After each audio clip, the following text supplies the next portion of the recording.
Our hearts beat to the city streets.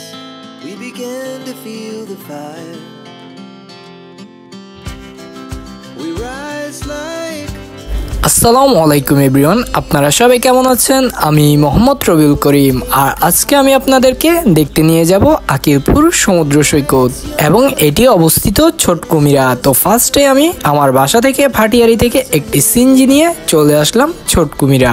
আর ছোট কুমিরার পাশে দেখবেন ছোট একটি রাস্তা, আর এই রাস্তা দিয়ে যদি চলে আসেন তাহলে দেখতে পারবেন আকিলপুর সমুদ্র সৈকত। এবং আপনারা যেখান থেকে আসেন না কেন ম্যাপ দেখে চলে আসবেন ছোট কুমিরা। এবং ছোট কুমিরা নামার পরে স্টেশনের পাশে দেখবেন যে সারিবদ্ধভাবে সিএনজি দাঁড়িয়ে রয়েছে, ভাড়া নেবে 10 টাকা। চট্টগ্রাম সি বিচ থেকে আকিলপুর সমুদ্র সৈকত পরিবেশটি খুবই নিরিবিলি এবং এখানে তেমন মানুষের যানজট খুবই কম থাকে। আপনারা যদি বিকেল টাইমটা ফ্যামিলির সাথে খুব নিরিবিলি পরিবেশে এবং মনোমুগ্ধকর প্রাকৃতিক দেখতে দেখতে কাটাতে চান তাহলে অবশ্যই চলে আসবেন আকিলপুর সমুদ্র সৈকত। so loud as the hours pass. We're gonna do it all again.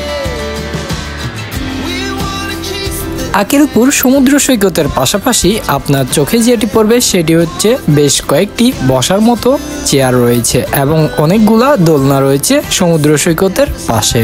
বসে সুন্দর একটি মুহূর্ত কাটানোর মতো বেশ ভালো একটি পরিবেশ আকিলপুর সমুদ্র সৈকত। আপনি চাইলে আপনার ফ্যামিলির সাথে এইরকম জায়গায় বসে আপনি সময় কাটাতে পারেন। two hearts running wild.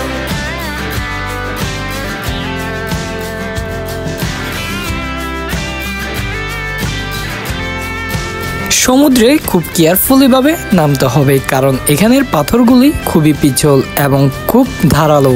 যে কোনো সময় আপনি স্লিপ কেটে নিচে পড়ে যেতে পারেন অথবা আপনার পা এই পাথরে কেটে যেতে পারে। Nights, summer sky. It was the best we ever had. And we'll stay on forever.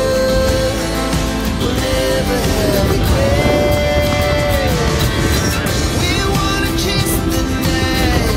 বিকেলে সমুদ্র দেখার পাশাপাশি আপনার যদি ঝাল নাস্তা খেতে চায় তাহলে অবশ্যই এখানের পেঁয়াজু টেস্ট করবেন, সাথে রয়েছে ঝালমুড়ি, এটিও খুব মজাদার। আজকে আমার আকিলপুর সমুদ্র সৈকত ব্লগটি এই পর্যন্ত। ব্লগটি আপনাদের কাছে ভালো লেগে থাকলে তাহলে অবশ্যই আমার চ্যানেলটি সাবস্ক্রাইব করে দিবেন। ভালো থাকবেন সবাই, আল্লাহ হাফেজ।